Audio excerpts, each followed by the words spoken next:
জয়গুরু সকলকে পরম দয়াল চ্যানেলে আবার স্বাগতম জানাই সকলকে। কেমন আছেন সবাই? আজকে আমি চলে এসেছি আমার বন্ধুর বাড়ির কাছাকাছি। চলুন, আজ এখানে দেখতে পাচ্ছেন বাচ্চারা খেলছে। এক চিলতে গ্রাম আপনাদেরকে তুলে ধরবো।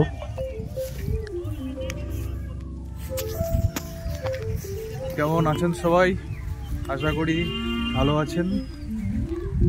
অনেকটা শীত কেটে গেছে, এখন গরমের সূচনা চলছে। যদিও এই সময়টা গরমের সময় নয়, তবু এত সুন্দর মাঠের পরিবেশ দেখতে পাচ্ছেন। আর পেছনে যে জায়গাটায় যাবো আমরা, সেটা দেখেছেন আরও সুন্দর। এখন আমি আর আমার বন্ধু সুমন, আপনারা চেনেন সুমনকে, ওয়েস্ট বেঙ্গল পুলিশ, ওদের বাড়ি থেকে এই সুন্দর দৃশ্যটা দেখা যাচ্ছে। এখন এইখানেই আমরা যাব। কোনোদিন আসা হয়নি, বাড়ির দূর থেকে দেখা হয়েছে অনেকবার, কিন্তু এই জায়গাটা এত সুন্দর। এখন সেই জায়গাটা আমরা গিয়ে আমি প্রথম গিয়ে দেখবো যে কি সুন্দর, আপনাদের দেখাবো। এটা হচ্ছে নদীয়ার গ্রাম। দেখুন কি সুন্দর, পুকুরের কাছে আপনাদের এই দৃশ্য আপনাদের দেখাচ্ছি। বিরাট বড় জলাশয়। আর এই যে গ্রামের যে ফিলিং, গ্রাম বলতে যেটা বুঝি, এত সুন্দর একটা ফিলিং এই জায়গাটুকুতে খুব সুন্দরভাবে আছে।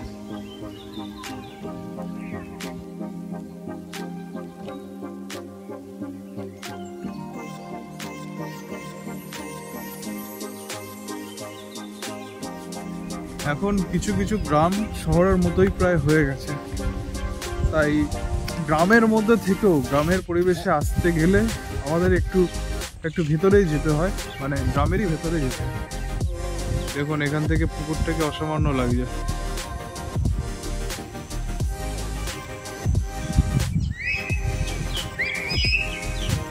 পুকুর এবং পার্শ্ববর্তী যে পরিবেশ, সেটা হচ্ছে অসাধারণ।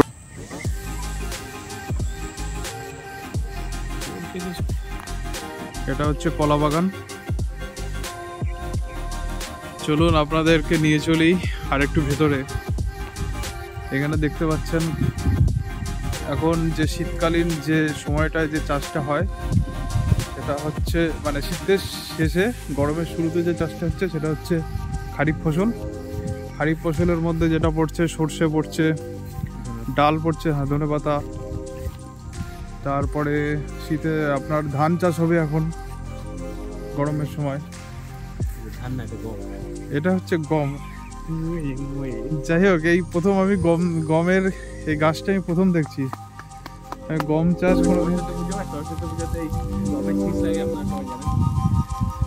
আমি প্রথম দেখছি, গমের গাছ।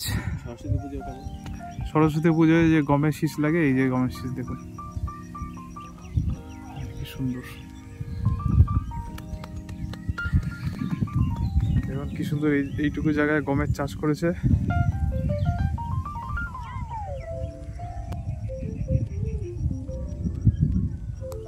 এই গ্রাম আপনাদের কেমন লাগছে, গ্রামের পরিবেশ কমেন্ট করে জানাবেন আমাকে অবশ্যই।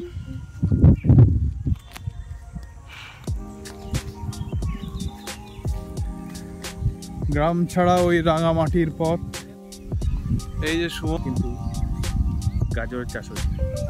চলুন আমরা গাজর দেখবো, তার আগে একটু গম নিয়ে বলে নিই। এই যে গম, এখানে যেটা দেখতে পাচ্ছেন আপনাদের দেখালাম, এই যে এই সমগ্র জায়গাটায় গম চাষ হয়েছে। তো গম অ্যাকচুয়ালি কিন্তু আমাদের এই পশ্চিমবঙ্গের ফসল নয়। গম হচ্ছে পাঞ্জাব, হরিয়ানা।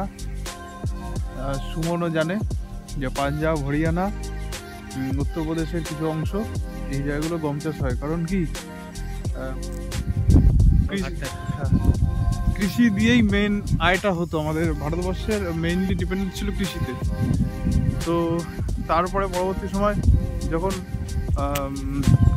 ভারতবর্ষে এগ্রিকালচারে যখন প্রোগ্রেসিভ করলো, তখন ওই 66 থেকে 67 ওই সময়টায় আমাদের ভারতবর্ষের একজন বিজ্ঞানী ডক্টর MS স্বামীনাথন, উনি বিদেশ থেকে মানে মেক্সিকো থেকে ধানের বীজ, উচ্চ ফলনশীল বীজ, সার এগুলো কিনে আনেন। এবং আমাদের দেশে ওই সময় সবুজ বিপ্লব হয়, আর সবুজ বিপ্লব কিন্তু গম গাছই হয়েছিল। তখন এই সবুজ বিপ্লব এই গম গাছের উপরেই হয়। এই সেই গম গাছ, ভূগোলে অনেক পড়েছি, কিন্তু আমি গম গাছ সত্যি কথা বলতে আমরা শীষ দেখেছি, সরস্বতী পুজোতে শীষ লাগে, এই প্রথম গম গাছ দেখলাম। এবার আপনাদের বিশেষ দেখাবো, সেটা হচ্ছে ধনেপাতা। দেখুন এখানে এই সমগ্র জমিতে ধনেপাতার চাষ করেছে। শীতকালের প্রধান আমরা খাবার সাথে খেয়ে থাকি ধনেপাতা, এই পুরো জমিটায় ধনেপাতার চাষ। আর এখানে সুমন কি একটা দেখাবে, কি চাষ করেছে সুমন বলবে। ওলকপি, এটা হচ্ছে ওলকপির চাষ, এই পুরো জমিটার মধ্যে। একটু জুম করে দেখাই কিভাবে চাষটা হয়েছে। দেখুন